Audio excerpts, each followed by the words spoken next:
Pourriez-vous nous parler brièvement des motivations du séparatisme katangais?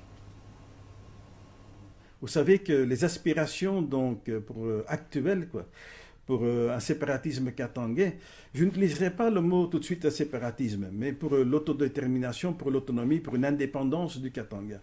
Vous savez, ce sont des greffes légitimes des Katangais. Et les greffes que les Katangais ont aujourd'hui pour justifier leurs désirs, leurs revendications, donc pour disposer d'eux-mêmes, sont exactement les mêmes que dans le passé. L'histoire se répète quelque part. Et c'est énormément intéressant de voir comment la boucle est en train de se boucler. Et encore une fois, l'histoire se répète. Parce que si on remonte dans l'histoire, il faut vraiment regarder, mettre le focus sur les incidents tragiques du 4 décembre 1941. Alors, pour un peu positionner dans l'histoire ces événements tragiques du 4 décembre 1941, qui ont eu lieu à Elisabethville, aujourd'hui Lubumbashi, donc au Katanga, il faut un peu retracer l'histoire dans ce contexte du moment, à l'époque. Qu'est-ce qui s'est passé à ce moment-là?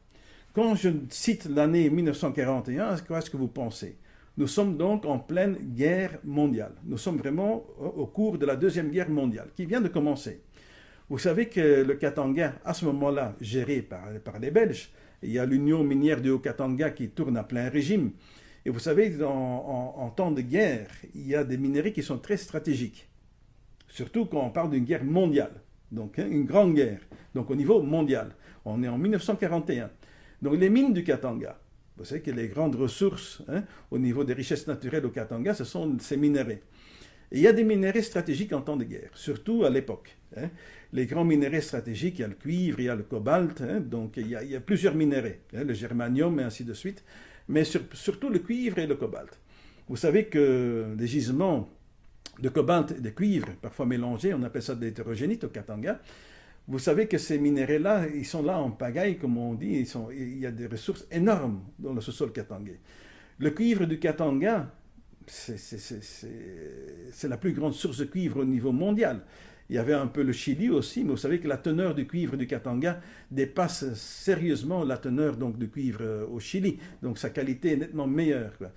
Et puis le cobalt, donc il faut savoir qu'il y avait deux sources de cobalt. Il y a l'Union soviétique, donc les Russes qui ont une grande source de cobalt, et puis il y a le Katanga au niveau mondial.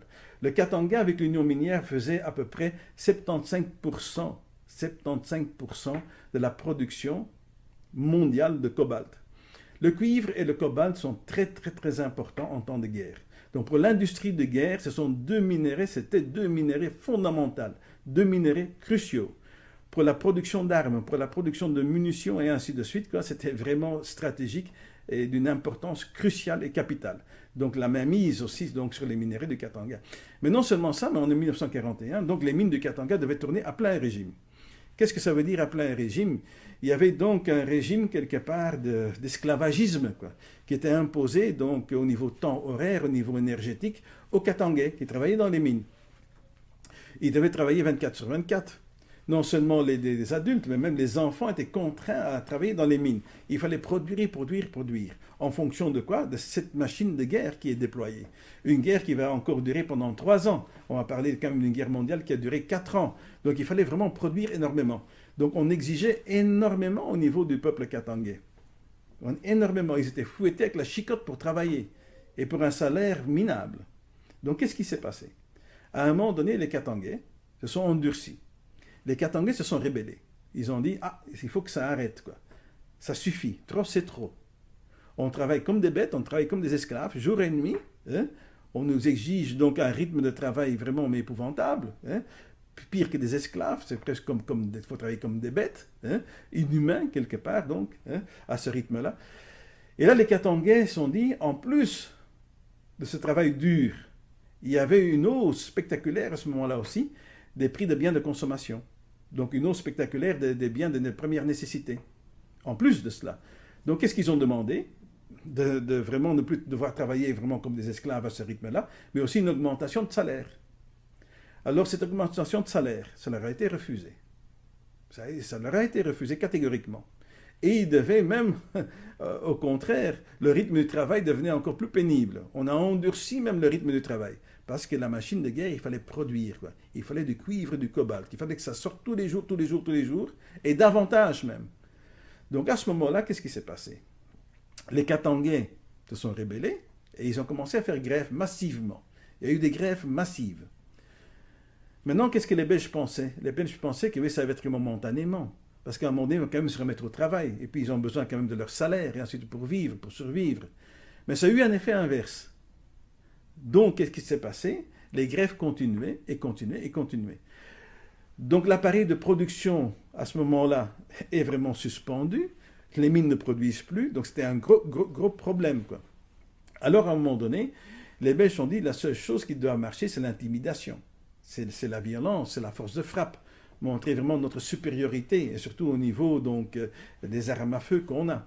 Parce qu'à un moment donné, il y a eu une grande manifestation, une très grande manifestation des Katangais. Et au premier rang de la manifestation marchaient des chefs coutumiers, des chefs traditionnels, qui conduisaient vraiment leur peuple, quoi. Et ils étaient face donc à des troupes armées. Donc des troupes armées, donc des Belges, qui étaient en face d'eux. Mais les Belges ont senti une grande hostilité envers eux, et le fait qu'ils avaient des armes à feu ne repoussait pas les Katangais. Bien au contraire, ils continuaient à avancer, à marcher. Et à ce moment-là, il y a eu une grande tension qui est née, vraiment une grande tension, parce que la foule était énormément hostile donc, aux troupes armées à ce moment-là, les troupes armées coloniales. Et qu'est-ce qui s'est passé? On a tiré sur la foule. Donc ils ont tiré sur les manifestants. Il y a eu une 60aine de morts. Et parmi les morts, il y a eu des chefs coutumiers. Alors maintenant, les troupes coloniales pensaient que maintenant tout va rentrer dans l'ordre, ils vont avoir peur, ils vont être bien intimidés et ils vont se remettre au travail parce qu'ils voient que c'est maintenant du sérieux. Eh bien, ça a eu l'effet inverse. Les Katangais qui sont endurcis encore davantage ne voulaient plus du tout se remettre au travail. Cet événement tragique donc du 4 décembre 1941, où ce que les troupes armées coloniales vont tirer donc sur les manifestants katangais, ça va vraiment donner quelque chose. Maintenant, ça va déboucher sur quelque chose d'encore plus tragique. Parce que les Belges vont prendre une très mauvaise décision. Au lieu de vraiment répondre aux exigences, aux revendications des Katangais pour trouver une entente, un accord, ils se sont dit, mais les Katangais, on les connaît. On a une histoire avec eux assez houleuse. Nous nous souvenons déjà de notre entreprise coloniale qu'on a voulu les conquérir. C'est le seul endroit au Congo, où on a eu une résistance farouche à notre entreprise coloniale, où on a dû vraiment se battre jusqu'à la fin, où on a dû vraiment nous battre et même décapiter un de leurs rois, où on a dû tuer même l'empereur et son frère, l'empereur Mointiaf de Lunda et son frère Kavel. Nous nous souvenons vraiment de la résistance farouche de Lunda au Katanga. On se souvient aussi de la résistance farouche de Msiri avec les Bayeks contre nous. On se souvient aussi de la résistance farouche des Balubakat avec Kassongo Niembo. Donc c'est un peuple guerrier, c'est un peuple un peu spécial. Donc comment on ne sait pas les manier? Et la force ne leur fait pas peur, bien au contraire, on tire maintenant sur eux, c'est un effet inverse. Ils ne fuient pas, au contraire, ça les chauffe les esprits et ça fait remonter en eux donc leur aspect guerrier. Donc ici, on va vers un conflit, quoi. Donc comment mettre fin à ce conflit? Comment faire avec eux? C'était très compliqué pour les Belges. Mais là, ils vont faire, au lieu de négocier, au lieu de vraiment négocier avec les Katangais, au lieu de trouver vraiment des accords gagnant-gagnant, ils vont commettre une grosse erreur. L'erreur était laquelle? Ils se sont dit, bon, si on ne peut pas travailler avec eux, mieux vaut travailler avec d'autres. On va importer de la main-d'œuvre d'ailleurs. On va les écarter et on va travailler avec d'autres.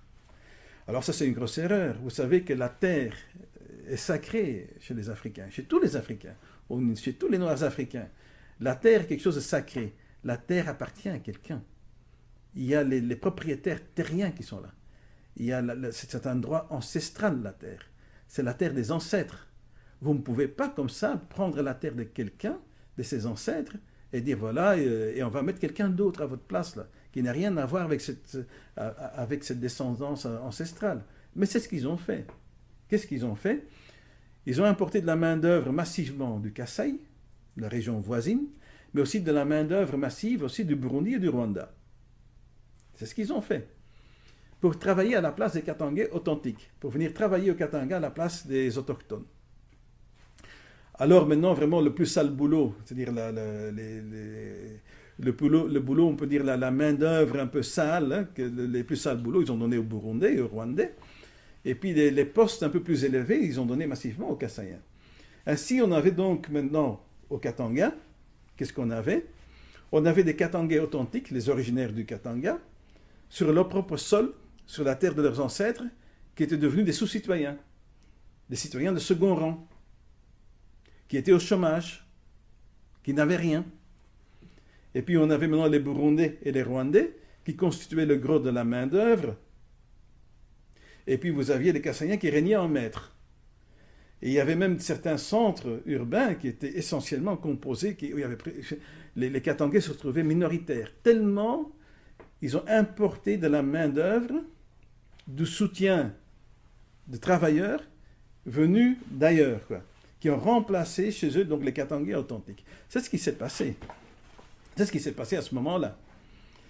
Alors il faut savoir que le Katangais était devenu vraiment quelque chose, un sous-citoyen donc sur sa propre terre. Il était au chômage. Ses enfants n'avaient pas droit à l'éducation. Ceux qui avaient droit à l'éducation, c'était les enfants des Kasaïens. Donc vous aviez quelque part les Kasaïens qui chicotaient comme maîtres les Rwandais et les Burundais, qui faisaient les sales boulots, et les Kasaïens eux-mêmes qui étaient encore chicotés par les Belges. Et les Katangais authentiques qui étaient vraiment écartés de tout, qui étaient devenus vraiment des sous-citoyens, encore une fois, des citoyens de second rang sur leur propre terre. Ils étaient au chômage, ils étaient chômeurs. Et leurs enfants, encore une fois, n'avaient pas plus accès à l'éducation, à l'école. C'était réservé maintenant aux enfants des Kasaïens. C'est ce qui s'est passé. Et vous pouvez vérifier ça. L'histoire est là, les livres d'histoire sont là. Alors qu'est-ce qui s'est passé à un moment donné? Ça ne pouvait plus perdurer, cette situation-là. Ça ne pouvait plus perdurer. Alors à un moment donné, qu'est-ce qui s'est passé? En 1958, il y a eu une grande prise de conscience des Katangais. En 1958, il y a eu une grande manifestation de la conscience katangaise. À un moment donné, il y a eu un fait culminant. Il y a vraiment eu un fait qui a tout déclenché. Le vice-gouverneur général du Katanga à l'époque, c'était M. Pallings. Et M. Pallings avait fait déjà, avant cela, le Kassai, il parlait Chiluba. Le vice-gouverneur général du Katanga va faire un discours au stade Léopold et il va parler là-bas en Chiluba. Alors ça, là, ça a été vraiment un fait culminant, quelque chose d'inacceptable pour les Katangais authentiques. Que la langue, le Chiluba, est devenue maintenant la langue que le représentant belge vient parler maintenant au Katanga devant la foule katangaise. Ça a été inacceptable. Alors à ce moment-là, il y a Alexis Kishiba, un journaliste, qui écrivait pour le journal Katanga, qui était très très très lu par la communauté katangaise authentique, par les autochtones. Il a écrit un article. Cet article-là était intitulé « Katanga, où es-tu ?» Point d'interrogation. Cet article-là était un véritable cri d'alarme, une véritable sonnette d'alarme. Dans cet article-là, il incite les Katangais à prendre leur destinée politique en main. Et ça a été le cas. La communauté katangaise a suivi. C'était vraiment un cri d'alarme, une sonnette d'alarme, quoi. Parce que de là est né quoi? De là est né maintenant la CONACAT. En 1958, à cause de toute cette effervescence qu'il y avait, à cause de tous les greffes légitimes qu'il y avait des Katangais authentiques, on va voir la naissance maintenant de ce futur parti politique qui s'appelle la CONACAT, qui va être fondé.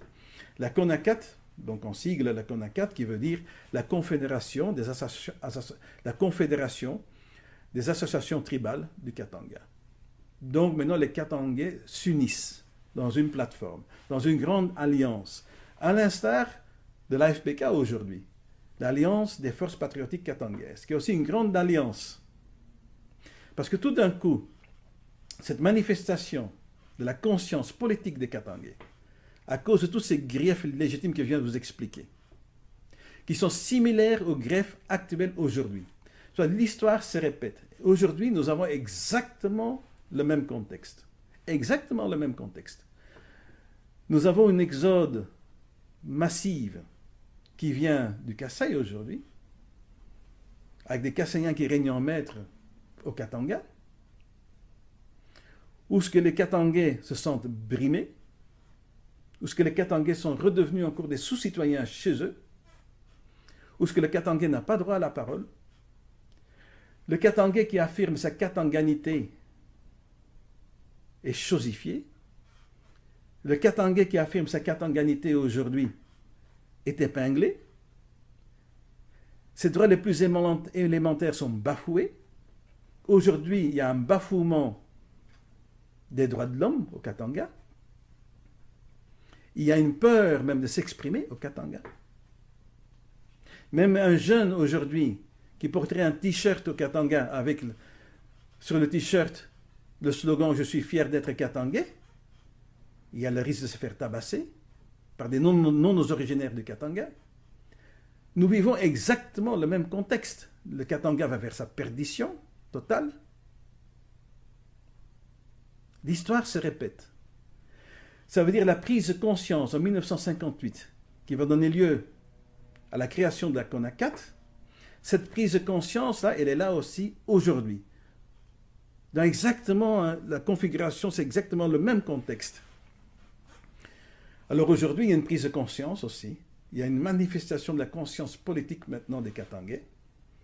La CONACAT, c'était le passé, mais aujourd'hui, il y a l'AFPK, de l'Alliance des forces patriotiques katangaises.